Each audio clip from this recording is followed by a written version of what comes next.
महाराजांना मानाचा मुजरा. भारतीय घटनेचे शिल्पकार भारतरत्न डॉक्टर बाबासाहेब आंबेडकर, थोर समाज सुधारक महात्मा फुले, साहित्य रत्न अण्णाभाऊ साठे, प्रबोधनकारजी ठाकरे,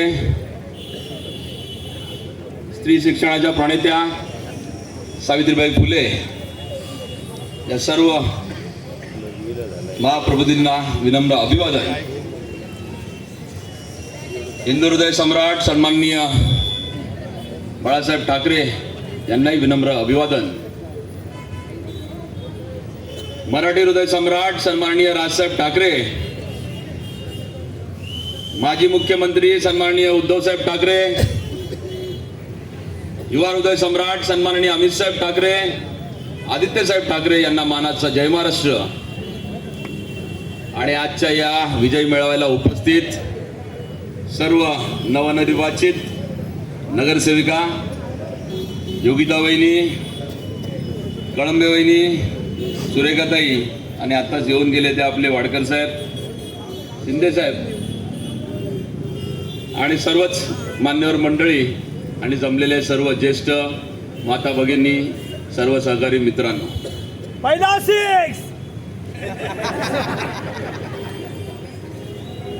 कळंबे साहेब आपण त्या दिवशी बोललो होतो. आता उल्लेख झाला, पैसे वाटप करत होते ते रात्रीचे करत होते. आपण सांगितलं होतं जाहीररित्या, हे चोर आहे ते रात्रीचे फिरणार, कार्यक्रम आम्ही दिवसा करणार. दिवसा 1 वाजता कार्यक्रम लावला आपण आणि जायंट किलर म्हणून आपण तिकडे निवडून आलात, त्याबद्दल आपल्या सगळ्यांचं अभिनंदन. गावडे साहेब, टप्प्याटप्प्याने जाऊया, कारण शेवटी 2 गोष्टी आहेत. निवडणूक होती, निवडणुकी प्रचारादरम्यान आम्ही केलेली कामं सांगत होतो, भविष्यात कसा विकास करणार हे सांगत होतो, आणि विरोधकांकडे 9 वर्ष केलेल्या कामांचा काही लेखाजोखा नसल्यामुळे पैसे सोडा, पैशांचे बाब आपण सगळे कडक फिरत होतो. काय कसं तर त्यांच्याकडे आरोप करण्याशिवाय किंवा खोटं बोलण्याशिवाय काही करता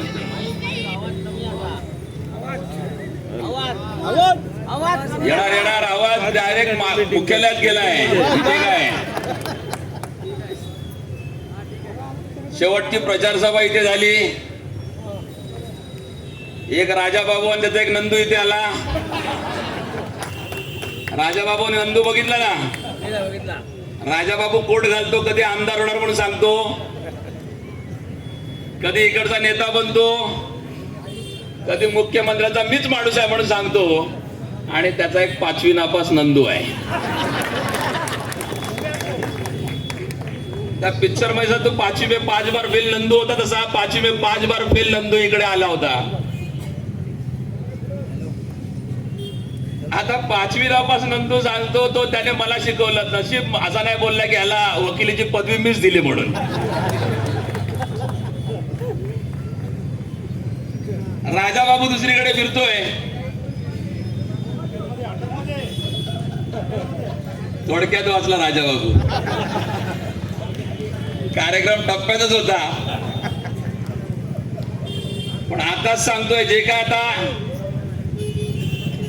तुम्ही बोललायत इथून पुढे हिशोबात राहायचं, कारण हिशोब करायला आमचे 6 जण इकडे आलेले आहेत.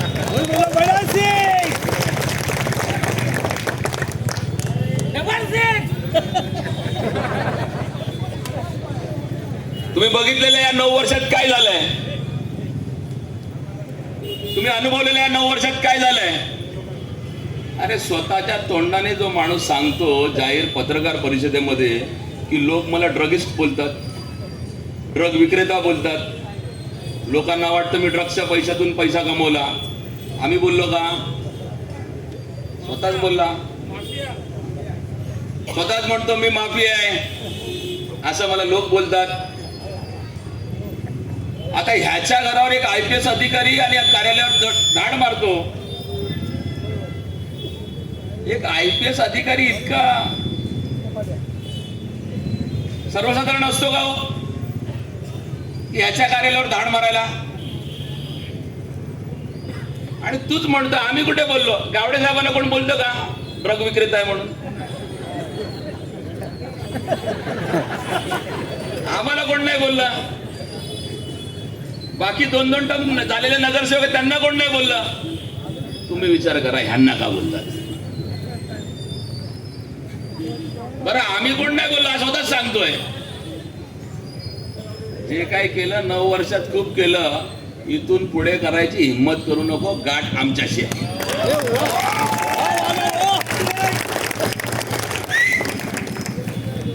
लोकांनी बघितलंय तुम्ही रिक्षाचे हप्ते घेतलेत. रिक्षा लाईन लावायच्या नावावरती हप्ते घेतलेत. तुझ्या माणसांवरती वसुलीची केस झाली, आमच्यावर नाही झाली. इकडे रिक्षा स्टँडवर वसुली करायची केस. इकडे आमचा सदा कुठे? सदाच्या पार्किंग साठी हप्ते मागितलेत. कुठे गेला?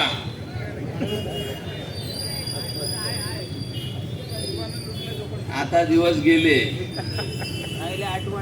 आता जर माझ्या रिक्षा बांधवांकडे पैसे मागायला आलात आणि आमच्या सदाकडे गेलात, माझ्या सहकार्यांकडे गेलात, तो सहकारी तो नाही, तो भास्कर परबची गाठ आहे. तुम्हाला नाही कुरडाईचं काढून टाकला नाव भास्कर परब लावणार नाही. अरे सर्वसामान्य सोडा. आमच्या कार्यकर्त्याच्या वाटेला जायचं नाही. इथून पुढे झालं तर झालं. 9 वर्ष मजा मारली. आता कार्यकर्त्याच्या, माझ्या कार्यकर्त्याच्या, आमच्या कार्यकर्त्याच्या अंगावर आलात ना तर गाठ भास्कर बरोबर असणार.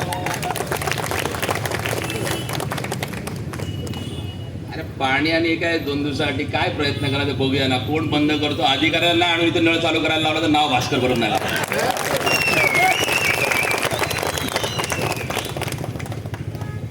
हप्तेखोरी तुम्ही केली. इकडच्या तरुण मुलांना खराब करायचं काम तुम्ही केलं. खोट्या केसेस टाकायचं काम तुम्ही केलं. आता बघूया काय करता तुम्ही. आता फक्त सुरुवात करा, शेवट आम्ही करणार. जे आप्पापाड्याचं वैभव होतं पूर्वी, जे आप्पापाड्यात कौटुंबिक वातावरण होतं, ते आप्पापाड्याचं कौटुंबिक वातावरण प्रस्थापित करायचं काम आम्ही या 5 वर्षात करणार. अरे उत्तर भारतीयांमध्ये त्यांनी संभ्रम निर्माण करायचा प्रयत्न केला. आम्ही इतके वर्ष काम करतोय, लहानाचे मोठे इथे झालोय. आणि म्हणे मनसे आली तर उत्तर भारतीयांना त्रास होणार. अरे हा कुठे होता? त्याचा जन्म कुठे झाला? मनसेमध्ये. ह्याचा नंदू कुठे होता? डबेल्यामध्ये. आता हा राजाबाबू आणि हा नंदू हा सगळ्याला सांगणार धोका कोणापासून आहे? उत्तर भारतीयांनी सपसेल नाकारलं आणि आपल्या मनसेला निवडून आणलं. अभिमानाने सांगावं वाटतं पूर्ण प्रचारात. माझा मित्र गुलाबसिंग होता, माझा मित्र राहुल यादव होता, माझा मित्र विशाल तिवारी होता. त्यांनी पूर्ण प्रचाराची धुरा तिथे सांभाळली आणि आपला विजयसिंह खेचून आणला. आपले सगळे उत्तर भारतीय बांधव ते जाणतात. आपल्या ग्रंथालयात सगळे येऊन अभ्यास करतात. त्यांना सगळ्यांना विश्वास होता आपल्याला विकास करायचा आहे. शेवटी त्यांनी विकासासाठी कौल दिला. आज तुम्हाला मी सांगतो मित्रांनो, बांधवांनो, तुम्ही आपल्यासाठी जे काम केलं, तुमची छाती अभिमानाने उत्तर भारतीयांसमोर छाती चौड़ी होणार. आपकी सबकी छाती भूल जाएगी. 56 इंच की नहीं 112 इंच की होगी. ऐसा काम आने वाले 5 साल में आपको इधर करेंगे. इधर के रहने वाले अप्पापाड़े वाले वासी, उत्तर भारतीय वासी बोलेंगे कि अभी हमको कोई नहीं चाहिए, सिर्फ मनसे और शिवसेना चाहिए. बाला साहब की शिवसेना, असली उद्धव साहब की शिवसेना चाहिए.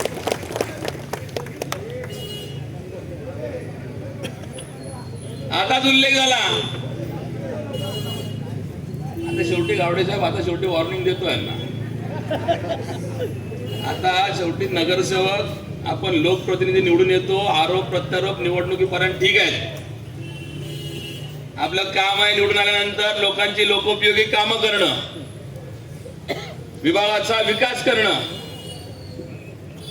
आम्ही आता निवडणूक लढवली, आम्ही आमचे उमेदवार निवडून आणले. शेवटी आम्हाला तुम्हाला उत्तर देणं गरजेचं होतं, नाही तर लायकीच्या बाहेर माणूस जातो. आता आम्ही 6 निवडून आलो, 1 राहिला, थोडक्यात राहिला. पुढच्या वेळेस टप्प्यातच कार्यक्रम करणार आहे. आणि मुळात काय वाचतो, आरक्षणात लढतो. मागच्या वेळी आरक्षणात लढलाय, यावेळेस पण रिझर्वेशन उलट पडलं पण थोडं वाचलंय. पुढच्या वेळेस सोयीचं आरक्षण पडू दे, बघू कुठे जातो. तर त्यामुळे जे द्यायचे ते उत्तर आपण दिलेलं आहे. याच्या पुढे आम्ही आता तुम्ही आमच्यावर जबाबदारी दिलेली आहे. आता आम्ही उगाच कोणाच्या नादाला लागला कोणतं त्याला सोडणार नाही. आम्ही कोणाच्या लागणार नाही, पण आमचा नादाला लागला तर आम्ही काढल्याशिवाय काय राहणार नाही. पुढे इथून पुढे आपलं काम विकासच राहील. जे बोलायचं त्यांच्यावर आपलं बोलून झालेलं आहे. जास्ती पण त्यांच्या अवकाश वाढवायची काही गरज नाही.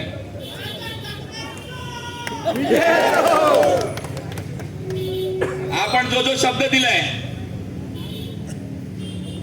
प्रभू साहेबांचा आशीर्वाद आहे, त्यांचं मार्गदर्शन आपल्या पाठीमागे आहे. आपल्या आप्पापाड्यामधलं आपल्या हक्काचं पाणी गेलंय, ते या 5 वर्षात आपल्याला मिळवून आणायचं आहे.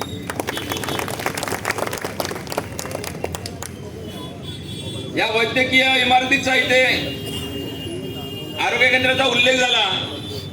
आपल्या माता भगिनींसाठी या 5 वर्षामध्ये हे प्रसूतिगृह सुरू करायचं आहे. त्यांनी सांगितलं, मागे पण प्रभू साहेबांबरोबर माझं बोलणं झालं. म्हणाले तिथे हॉस्पिटल फिजिबल नाही, म्हणजे हॉस्पिटल तिकडे चालू करू शकत नाही. तिकडे डॉक्टरांची राहायची सुविधा नाही, डॉक्टर राहू शकत नाही. इमर्जन्सी मध्ये ऑपरेशन थिएटर तिकडे ऑपरेट होऊ शकत नाही. मग ज्या आर्किटेक्टने तो प्रपोजल पास केला त्याची इन्क्वायरी पण लावायची. मूळ गावा आम्ही मूळ मुद्दा सोडणार नाही. आमच्या हक्काचं हॉस्पिटल होतं, ते आमचं हक्काचं हॉस्पिटल परत घेऊन यायचं. 120 फुटाचा रस्ता आहे. नुसतं आम्ही बोलणार नाही. ह्या 5 वर्षांमध्ये आम्ही पाठपुरावा करून तो रस्ता कसा आपला मोकळा होईल आणि आपल्या आप्पापाड्याचा विकास कसा होईल यासाठी आपल्याला आता काम करायचं आहे.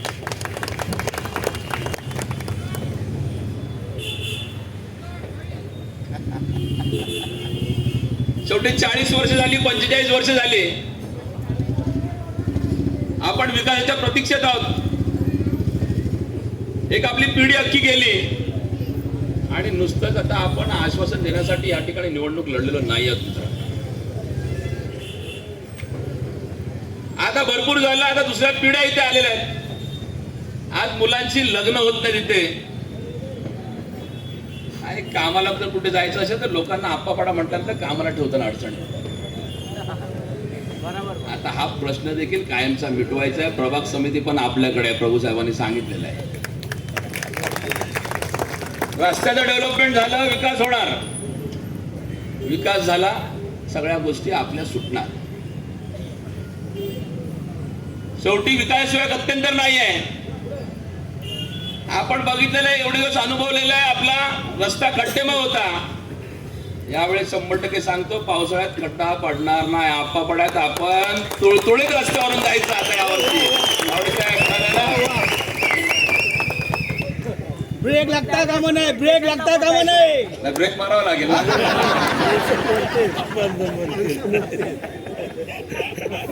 त्यामुळे नुसतंच आम्ही कोणाच्यावरती आरोप प्रत्यारोप करत बसणार नाही आहोत.